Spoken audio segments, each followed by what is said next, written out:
Webinar. This is Roger Royse from the Royse Law Firm and Royse Law AgTech Incubator in Palo Alto speaking to you today. Today we have a really interesting topic. It's one that a lot of people have been asking about. It's an alternative source of funding through government grants. I mean, it's the best kind of money you can get if you think about it. You give up no equity, you give up no products. It's money for nothing. That's what we're going to hear about, is how you can get government grants for your business, with a particular emphasis on ag tech companies, since that's what we do here at the incubator. Before we get started, I do want to make a couple of housekeeping announcements. First of all, this webinar is being recorded, so you'll be able to access the content as well as the slides at royseuniversity.com. You'll also find a webinar on the Royse Law YouTube site, and the audio will be available for download as a podcast in the Apple Podcast Store. We have some upcoming events. On April 28th, we're going to be doing opportunities in ag tech, the Silicon Valley meets Sacramento. This will be in Sacramento, West Sacramento to be exact. So watch for more details about that. We're taking our group of Silicon Valley panelists and companies to Sacramento to give a presentation there to a valley, a different kind of valley audience, a little different audience to expose them to Silicon Valley ag tech. We hope to be on April 29th doing the same program in Fresno, Silicon Valley meets Fresno. So if you're a real groupie, like a Grateful Dead fan, you can follow us to Sacramento and then to Fresno. And then finally, we have our conference, the Silicon Valley Ag Tech Conference on May 11 at the Computer History Museum in Mountain View. We have an all-star panel of speakers coming in. It's going to be a great event. We've got panelists, we've got presentations. We do have a venture capital panel pitch event for startup companies that you can sign up for on our website. That's svagtech.org. And we're introducing something new this year. A couple of things new. One is a demo stage so that everybody there will have a minute or two or maybe three to demo or illustrate or talk about their product or company on the main stage at noon. We've got a 1-hour demo stage. And finally, we're going to have a speed networking event where you can go online right now to slotit.com and sign up to meet with any of our speakers or any of the venture capitalists that will be in attendance, or any of the attendees for that matter. So with that, I'd like to introduce today's topic. It is government grants with an emphasis on ag tech, and our speaker is Gayathri Gopalakrishnan. Gayathri is a scientist with several years' experience in research and commercialization in the area of clean technology, sensors, and big data. She received her PhD from the University of Illinois at Urbana-Champaign in environmental engineering. Subsequently, she worked in federal and state organizations, including the Argonne National Laboratory, large environmental companies like AMEC, Geomatrix, and most recently at startups in Silicon Valley. And her research has been funded by several governmental agencies and nonprofits, including the Department of Energy, the Department of Agriculture, and the Keck Foundation. She's been published in over 60 publications in top peer-reviewed journals. She's a recipient of numerous national and international awards, including by the U.S. National Academies of Science and Engineering for Environmental Research. And she was invited by the White House to participate in a conference on innovation in clean tech and big data. Today, Gayathri is going to be talking about government grants, what they are, where to find them, and how to get them. She's going to focus on identifying relevant funding agencies for agriculture and startups in general, whether partnerships are necessary, how to find calls for proposals, and what reviewers look for while evaluating grants for funding. She'll also talk about the typical funding amounts, the process of writing and obtaining a grant, and what's involved after the grant is funded.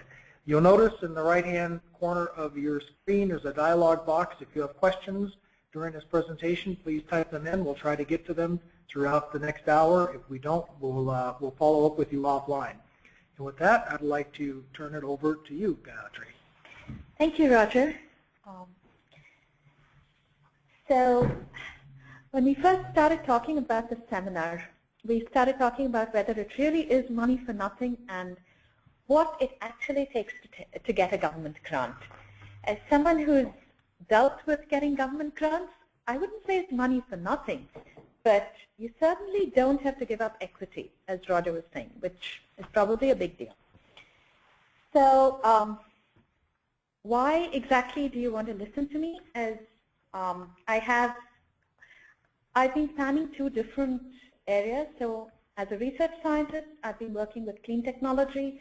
I've raised a lot of money from government agencies, and I've worked through the process of getting grants and managing grants and finally closing grants out.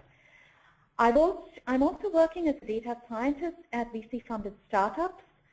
So I understand the process by which startups need to get traction quickly, need to get market share quickly, and what really drives getting startups going from your little tiny incubator company to the really large big office in Mountain View.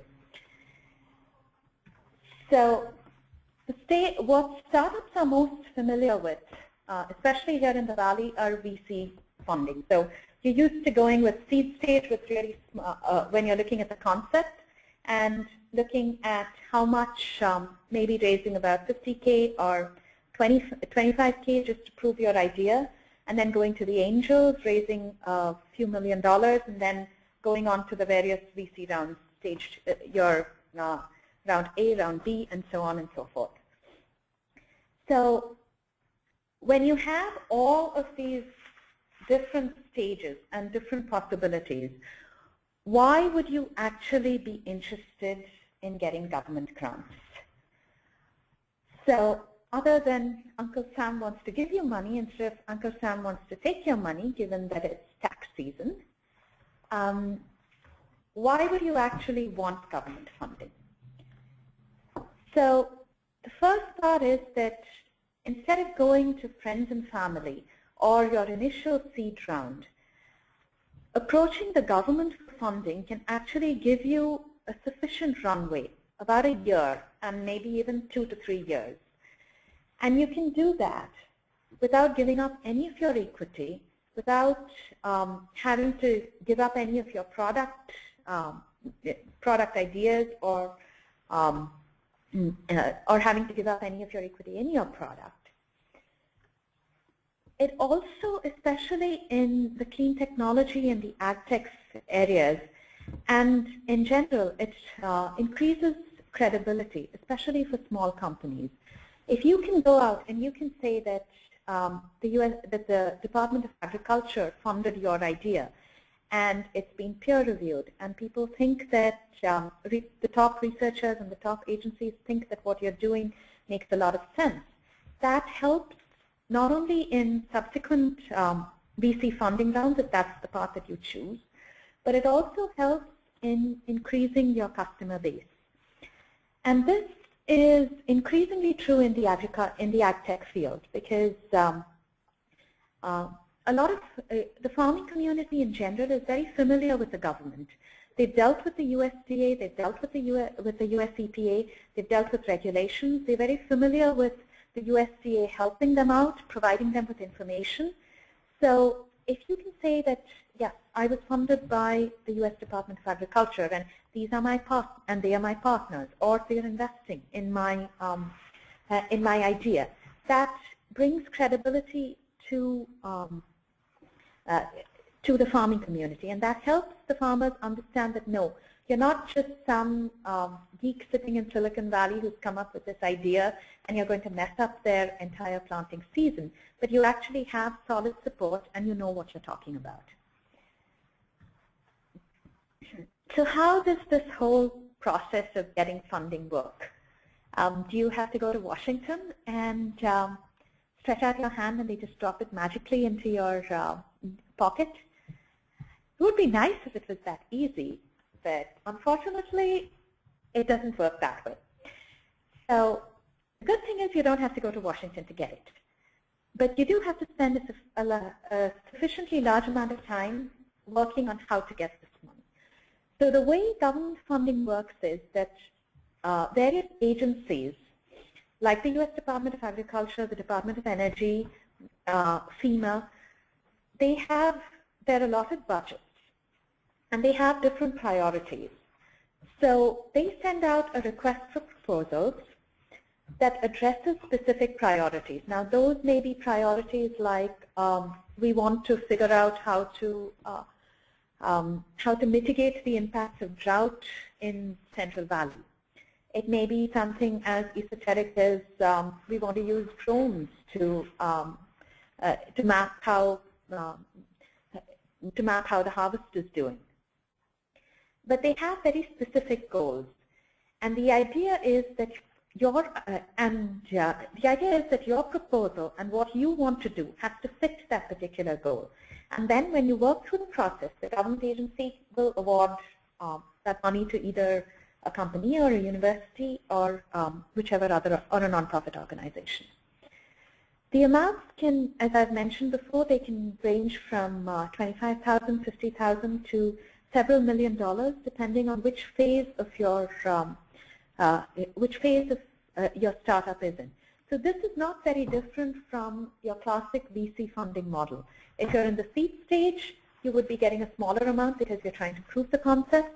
If you're in a go-to-market stage, you'd be getting several $1 million, maybe several $100 million now to increase your market share. So government funding works in a similar way. If you're at the seed stage and you're trying to prove your concept, you'll probably get up to about $100,000, maybe $200,000, depending on the agency. If you're beginning to penetrate the market and you want to increase the market share, and you've already proven your technology, you'll probably get several $1 million. And the really nice thing is that you don't have to give up equity in your company. So who are the people who usually apply for government funding? Now, anyone can apply for government funding. Now, not you as an individual person, but any organization, any small company, a large company, a really, really large multinational company, everybody can apply for government funding. The problem here is that the size of the company and the stage of the company decides which program you can apply for, which agency you can apply to, and how much you'll be awarded. Now, if you're Boeing and you're trying to sell the next really large aircraft, you'll probably apply for several billions of dollars, and you'll apply to the Department of Defense. If you're a small startup or a small company that's that's got a really novel and innovative idea, you'll apply to a small business program, maybe. So, as you can see, companies of all sizes apply to the government for funding. And they apply both to commercialize their research and because it's prestigious. So, for today, I'm not going to talk about how Samsung and Boeing and Airbus can apply for really large grants. We'll focus on what you do if you're a small startup and you're just beginning with your idea, or you're just penetrating the market. Where do you go? So what types of grants can you as a small startup or a small company with less than 50 employees apply to?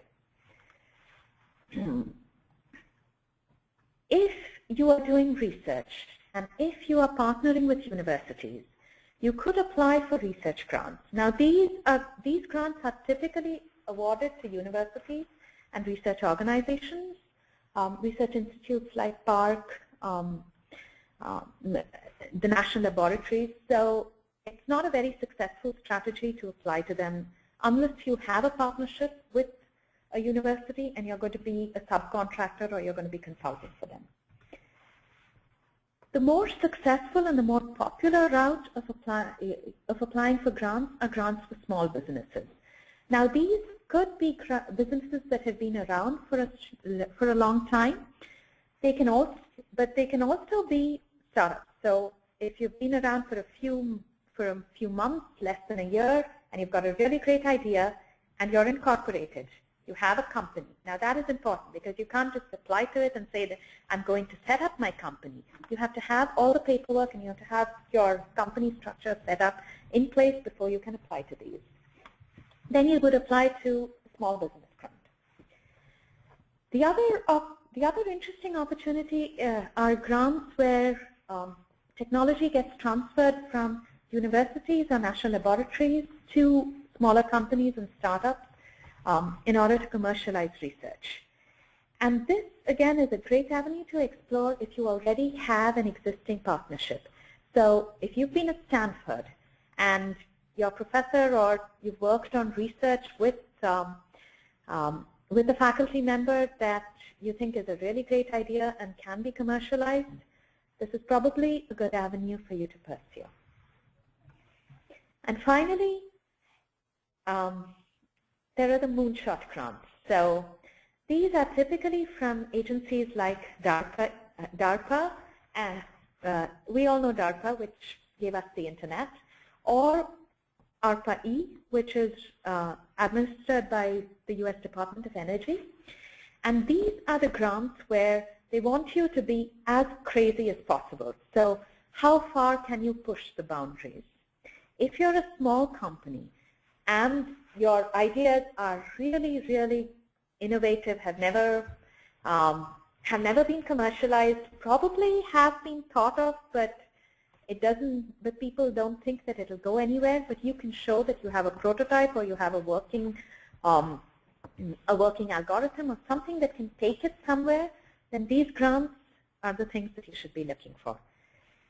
These are very high value grants in the sense of you'll probably get several $1 million. They're going to last for a long time. So be careful about applying to them. You may think your idea is really innovative and really out of the box, but the chances are that these agencies have seen several people go through several cycles of this. So be really sure that you are being completely innovative and that your idea fits the request and the priorities that they're asking for in the proposal before you go any further. So if you're a startup, I would say the easiest routes to pursue would be the small business grants and the technology transfer grants. The other two, go for it if you really want to. So how does the grant process work if you're not going to go to Washington and stretch out your hand out there? Not that it doesn't, I'm not going to say that it won't help, but it's a waste of your time. So the grant process looks really simple in overview. To start off with, you have an idea, you look around at the grants, you think that you found something that really works. You write up a proposal, you submit the proposal. And then, of course, you get the money, and then you negotiate the terms, you get, the money gets transferred to your account, you do the work, and then at the end of the grant, you've got something that will go out and blaze a new path in the market. That's what it looks like in theory. In practice, we are looking at something quite different. Not a nice little circle, but as you can see, a really winding path. So I'm going to take you behind the scenes a little and tell you a story of how these things, how the process of getting a proposal and seeing a request for proposal really works. So in the beginning, once upon a time, everybody sits together around a table, and then they decide that these are the priorities that the agency wants to focus on. And some of that is driven by politics, some of that is driven by the current climate, some of that is driven by technology. Once the general direction and the general idea has been set up, then various people from different agencies give input as to what the focus of that particular request should be. And that is how a request for proposals or an RFP gets sent out. So when you see those documents on the USDA site, and they're maybe 20-page documents, the 20 pages really come from people sitting around a table for about a week and deciding what priorities make the most sense for the country or for the state.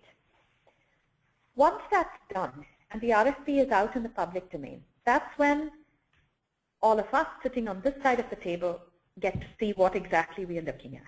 And that's when you look at the RFPs. Not all of them will be a good fit for your particular idea, but some of them will. So pick the ones that are a good fit. and you write the proposal, you build a collaborative team together if you don't already have one, and then you go through the whole process of submitting it, talking to the agency, getting the money, and then seeing and managing the money after it's being done. So those are really, all those take time, and they're all different steps in the entire process of getting and managing the grant. So we'll start with the first one, which is before you even, the pre-award stage, which is before you even start seeing money. What do you do? So before you write the proposal, where do you start? The first question is that you need to answer is, what is your idea? Is it something that fits with the current priorities? Is it something that fits with what you're seeing on the request for proposals on the various government agency websites?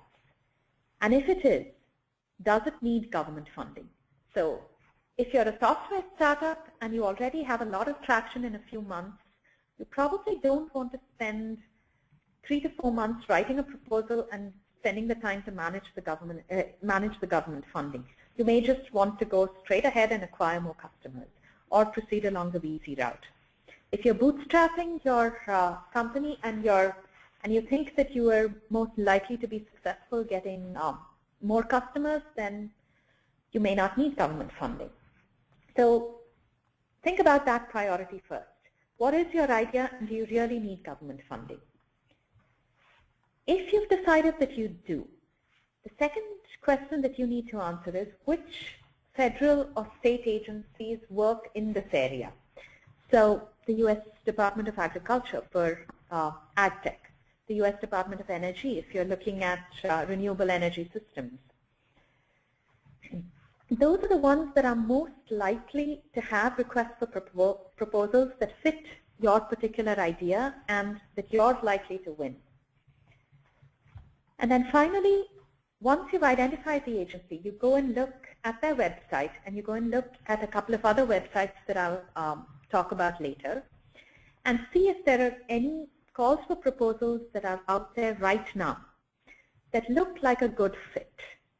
The other, you'll also see calls for proposals that may be coming out in the future, and those would be, we want ideas about a particular problem that we are facing. And if you see that, then you know that there's a call for proposal that's likely to come out within the next 6 months or so.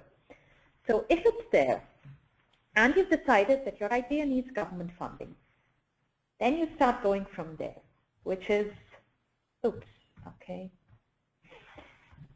which is what exact area are you proposing to work in?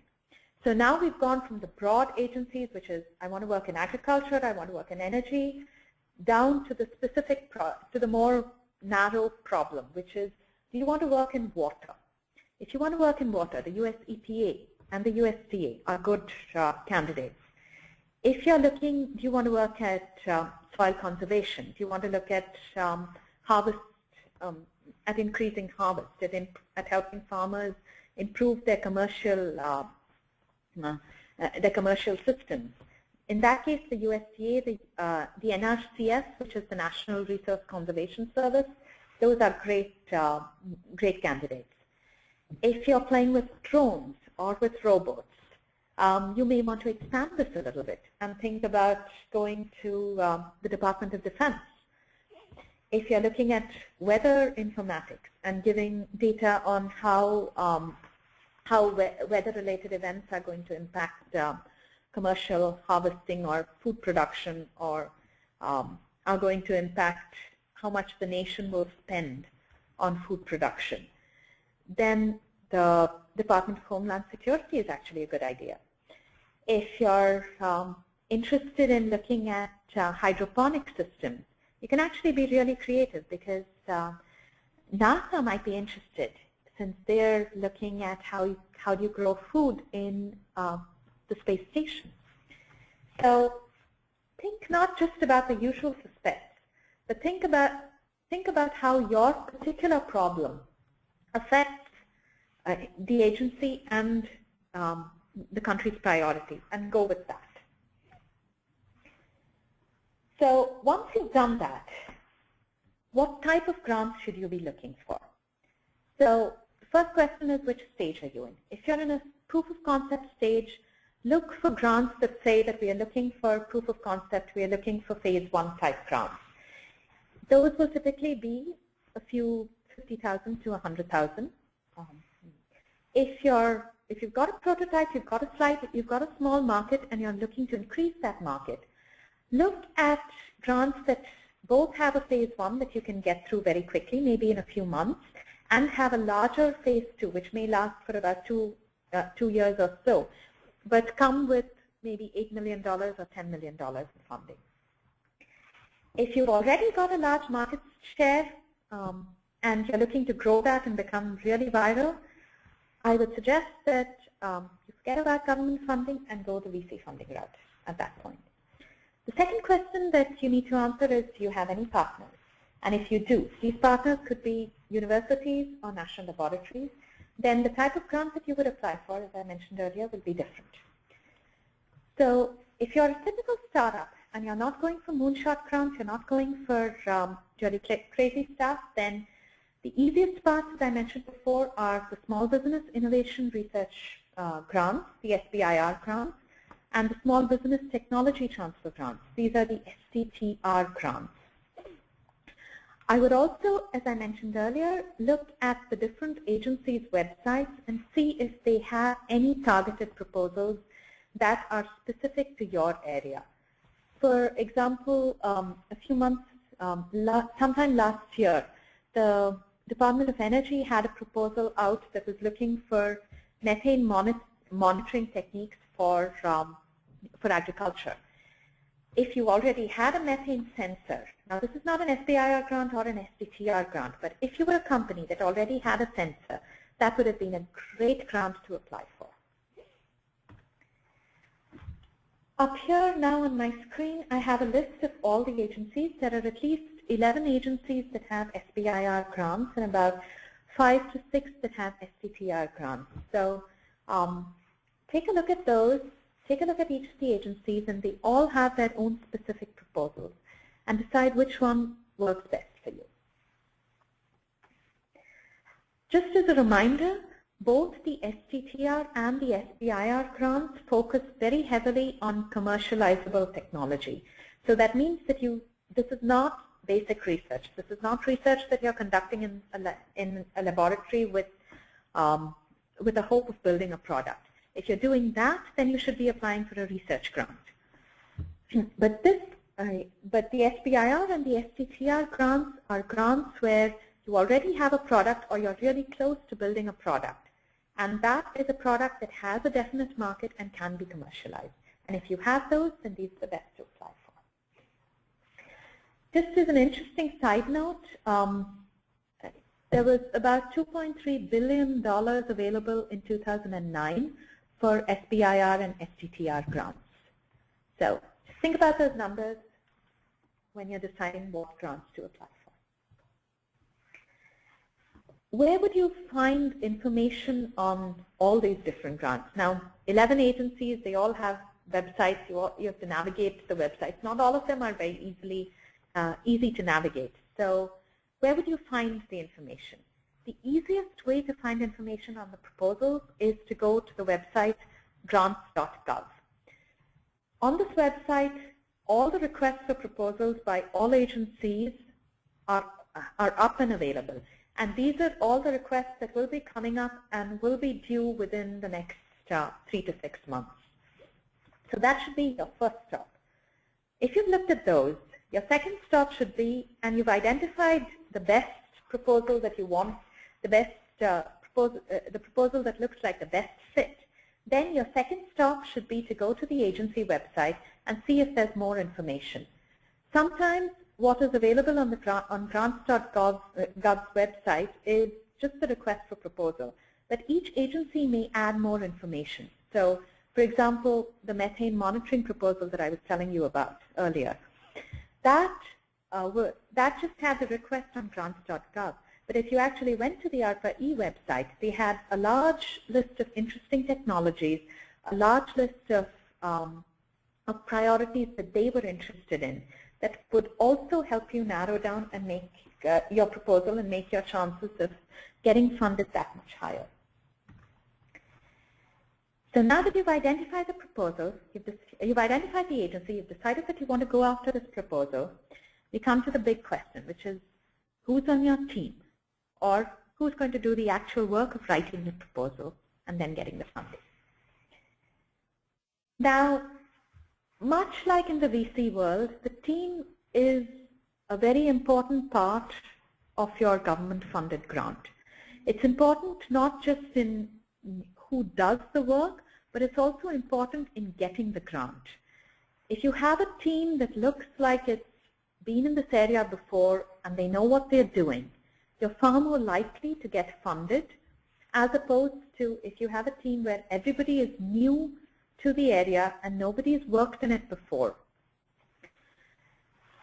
So what would a team look like? Would it be the picture on the extreme left, which is two people sitting together, one person who does all the work and one person who thinks that they do all the work?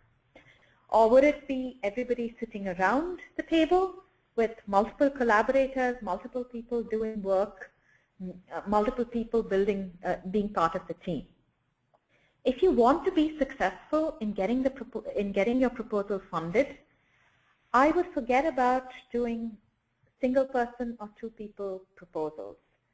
What you really want is a good team, and a team that has different strengths, different areas of expertise, all of which can contribute to solving the same problem, the simple targeted problem that you're focused on.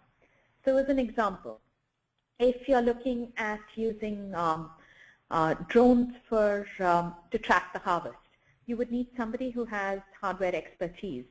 You would need someone who's worked on actually using drones. You would need somebody with agricultural expertise.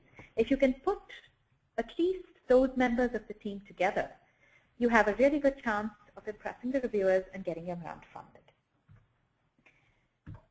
So how does that get divided up when you're looking at the team's roles and responsibilities?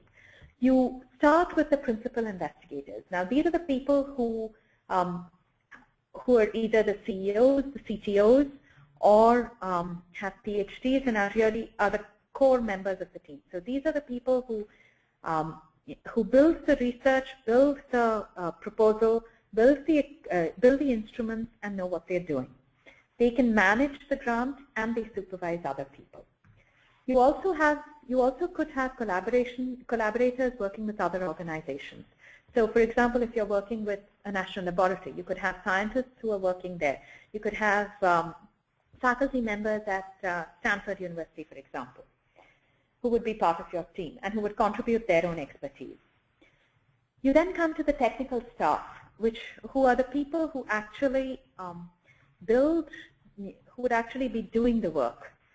Some of them may be principal investigators, some of them may be managed by principal investigators, but they all have to be mentioned in the proposal and they all have to be part of the team. Finally, if you're hiring any external consultants, which may be the case, if say you're building a drone application and you want to hire a software company that would build a back end for you, that would be those would be part of the team as well. And finally, any external resources that you will be using. So if you're going to be using facilities in a makerspace, that needs to be mentioned as well. If you're going to be using laboratory facilities or equipment from another company, those need to be mentioned too. And all that gets put together because everybody has to sit down and contribute, or you at least have to decide what everyone is contributing. And this boils down to the whole question of who writes the proposal. And in order to do that, you need to first identify how many people will be collaborating on the proposal, what all their roles and responsibilities will be. So who will be the principal investigators, who will be responsible for managing the grant, who will be actually doing the work, who will be the technical staff, what are your external resources. And finally, if the grant is extremely complex and your team is very large, you may want to consider whether you want or you need a professional grant writer. What a professional grant writer often brings to the table is an ability to put all these different pieces and different expertise together and make the document, make the proposals flow smoothly so that it reads well and it reads coherently. It's not always necessary, but those are services that are available if you need it. So now that you've identified the idea, you've built your team, and now you start looking at the grant, and you come across at your request for proposal, and you come across this term, which is a pre-proposal. And you're probably sitting there wondering, well, I've got a proposal due that will get me the money, so why do I need to write a pre-proposal before that? And what on earth is a pre-proposal? So a pre-proposal is really a 1 to 3 page, very short summary that essentially tells you what your objectives are, what you're going to do, who the people are, what the budget you're asking for, and the time frame of the grant that you're asking for. And this is increasingly being asked before the final proposal gets submitted. So why does that happen? One of the reasons is that there are so many people who are submitting grants that the agencies get swamped. So one way of narrowing down who fits these particular requests for proposals and these particular priorities that the agency wants to fund is to use a pre-proposal. From your side, as the person who's writing the pre-proposal, it's your very first chance to impress the program officer at the agency, the person who decides who makes the final decision on whether the money gets allocated or not, and the reviewers who will be reviewing the pre-proposals as well as the final proposal. So it's a way for you to get one step ahead, because if your pre-proposal sounds really cool and really amazing, the chances are that your proposal will also be looked at a little more favorably. Finally, if you thought that the request for proposal was a really good fit, but it turns out that what the agency was thinking and what you were thinking were different, and that can happen quite often, it doesn't waste too much of your time because you're only spending maybe a couple of days writing up a 1 to 3 pager. So let's say that you've got the pre-proposal out, and then now you come to the big one, which is writing the proposal. So what does a typical grant writing process look like? Hopefully it won't look like the figure that I'm showing you, where you start out with tears in your eyes, and then you go all the way up to ecstasy, and then go all the way back down, and follow a lovely sine wave of jumping between agony and ecstasy. It often does, though, I must tell you, and the larger your team, the more intense your peaks and valleys are likely to be. So how does what typically happens during the grant writing process? You've got your team together, you all sit down and you say, okay, we've got a 20-page proposal, we've got the okay for the pre-proposal stage, we're all really anxious to get together, let's do it. And then you realize that you have a lot of different sections. So the first and most important section that is in your proposal is typically the summary page. Now this is very similar to the pre-proposal that you already wrote, which is essentially a summary of what you're proposing, your objectives, your team, and your budget. And this is the page that gets looked at the most. So it has to be interesting, and it has to be succinct, it has to be to the point, and it has to be relevant.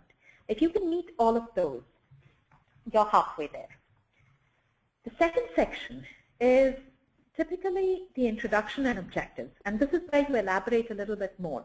So you talk a little bit more about why this is an important idea, why you actually care about it, and what you're going to do about it. Then you have the background or the existing work, which is if it's already been done or if research has been published in that, then you need to get to that. Then you get to the meat of it, which is what is your technical plan? And this is where it's typically either about 10 to 15 pages where you discuss each and every issue, and you discuss what the fallbacks are, what the weaknesses are likely to be.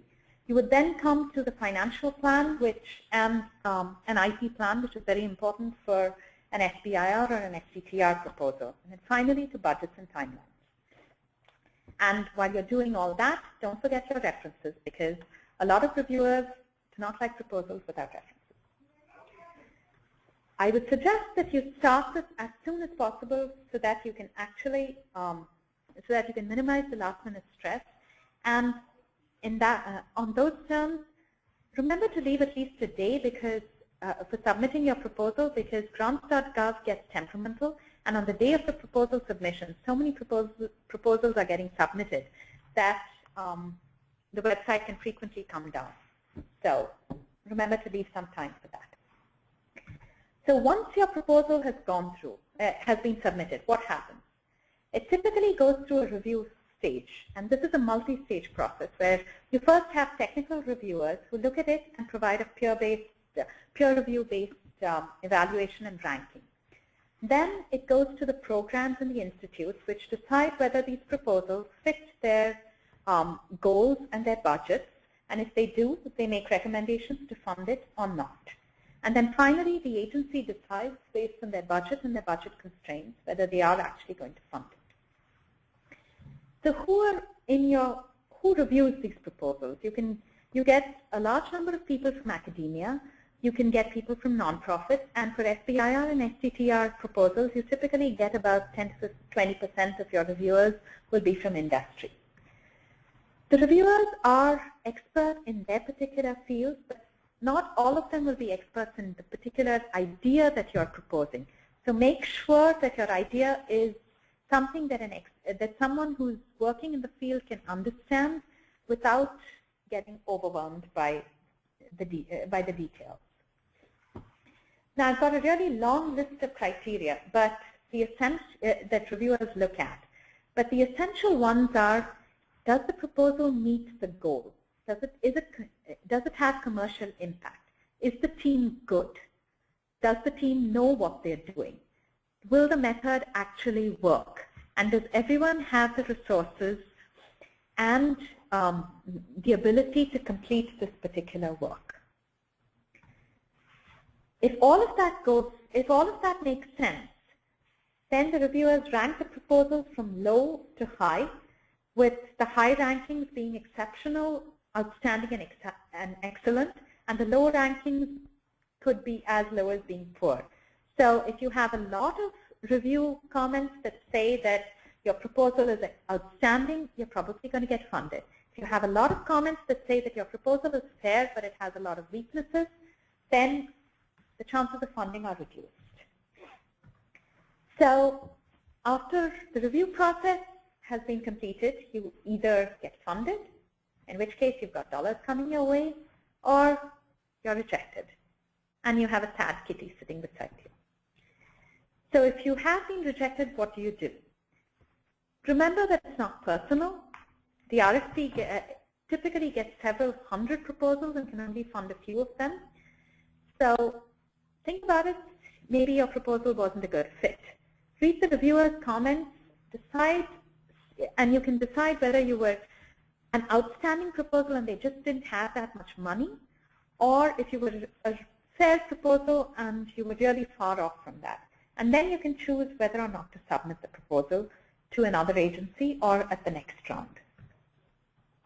If your proposal was funded, you get all the fun of managing the grant, which often requires a lot of paperwork. So the first step in that is that you need to set up accounts that will receive the federal funding. And these are often very agency-specific accounts. So for example, the USDA requires enrollment in the NIFA payment system so that you can actually get the money. Once that happens, you need to submit regular reports. These are often monthly reports, which are maybe half a page or less. Annual reports, interim 6-month technical reports that will allow the agency to monitor what exactly you're doing, and if you're doing what you said you would do and what they gave you the money to do. You will also have to submit financial reports as part of this. So as you can see, there is a significant amount of paperwork that is involved in managing the grant, besides actually doing the work. So you've got the grant, you've done the work, you've made a great product and you're getting traction, and your grant period is up. What happens then? Well, at that point, this particular grant gets closed out, which is that you will need to submit final reports. There are often closeout requirements that change between the agencies as to what you would do with any extra money that may be remaining, what happens with what happens to any IP and issues like that. And each of those is different depending on the grant, so you need to read the requirements for that very carefully. One thing that you will have to remember is that the records related to the work that was done for this grant need to be retained for at least 3 years, maybe more, depending on the agency requirements. And this is an example graph of what the whole process looks like, starting from you as the applicant, looking for the grant, finding the proposal, applying for it, to the agency, making a review panel, doing the reviews, making the award, and then you doing the work, getting the money, and then finally closing out the grant. So how long does this process take? From the time that you first see the RFP on the website to actually getting the grant and getting the money could be several months. It can be anything from 6 months to 9 months, sometimes a year, depending on how the political situation and the budget looks at that particular point in time. And sometimes, again, depending on the politics and the budget conditions at the federal and state levels, your deadlines may be changed, and this does contribute to a significant amount of uncertainty. So now that we've gone through all of this, what are the benefits and drawbacks of having federal funding? The disadvantages are that you will spend time dealing with paperwork. It's the government. So that's a given.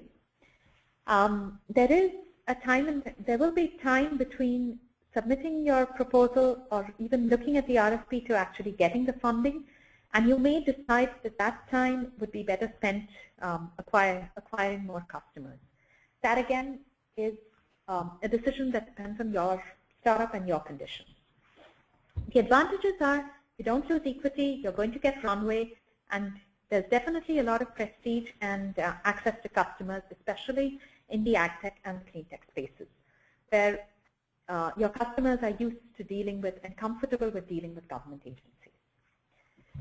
So a list of some of the useful resources, including NIFA's website, which is very specific for the agricultural sector, and a lovely document on how the review process actually works by a researcher at Penn State. So with that, I'll be happy to take any questions, and please feel free to contact me at any point in time. I'm here in the Bay Area, and I'm very happy to help. Thank you very much, Gayathri. I've got a question for you. What's the funding environment like right now, in particular through Department of Agriculture and Department of Energy? Because those, as I recall, used to be the two big federal agencies to go get money from. Is it lively? Is it kind of slow? Are these better times, worse times? Just comparatively speaking, is now a good time? That's a very good question, Roger. And I'm going to say that we've seen better times. Probably about 10 years ago, we've seen really good times. At this point, there is a lot of money, though, that will go towards commercializing research. So if you're in the basic research field, you're getting hammered. The success rates for proposals are 10% and less, according to the latest data from NSF. But the grants for SBIR and STTR are much better, the funding rates for that. Those can be between 20 to 40%, depending on which agency, which RFP you get lucky with. Especially NIFA, if you're looking at it from the farmer's perspective, you've got a great chance of being funded. If you're looking at it purely from the environmental perspective, I would say that the current climate is probably not the best. Not the best. Okay. All right. If you can mix the two, go for it. Yeah. Okay. You know, one last comment I'll make is I know that the Department of Agriculture funds more things than people might think. I remember years ago being involved in a clean tech startup. It was actually a geothermal company that applied for funding through DOA. And it was kind of surprising to people that agriculture would have such a big reach. Yeah, I mean, that's perfectly true, Roger, because all the agencies fund the most amazing things. And they fund things that you would never think they would fund. For example, NASA will fund work on hydroponics because they're looking at how do you supply food on a Mars station or at the International Space Station. Yeah. So yeah, it's true of the USDA, it's true of all the agencies. So I'd be creative. Farming in space. Farming in space. All right. Well, Gayathri, I want to thank you for being with us today and for giving us this presentation. There certainly is a lot of information there. How do people get a hold of you if they want to follow up with you later? I've got my LinkedIn up there. People are free to contact me, and I will be sending you my contact details, so please feel free to share that as well. Okay. Thanks very much. I'd like to remind our audience that this session was recorded. You can find it on royseuniversity.com under Industry Webinars. It will also be posted on the Royse Law YouTube site, and the slides will be available. Are you posting your slides, Gayathri? Are they available? Probably not as fast as you would be posting them, but I'll definitely be posting them. Okay, you can contact Gayathri directly if you'd like to see the slides or follow up with her. Remind people, we have events coming up. April 28th, we're going to be in Sacramento. Silicon Valley meets Sacramento Opportunities in AgTech. The 29th, we'll be in Fresno. Silicon Valley meets Fresno. So we're taking it on the road in anticipation of our annual conference on May 11 at the Computer History Museum in Mountain View. So make sure that you sign up and get your tickets for that.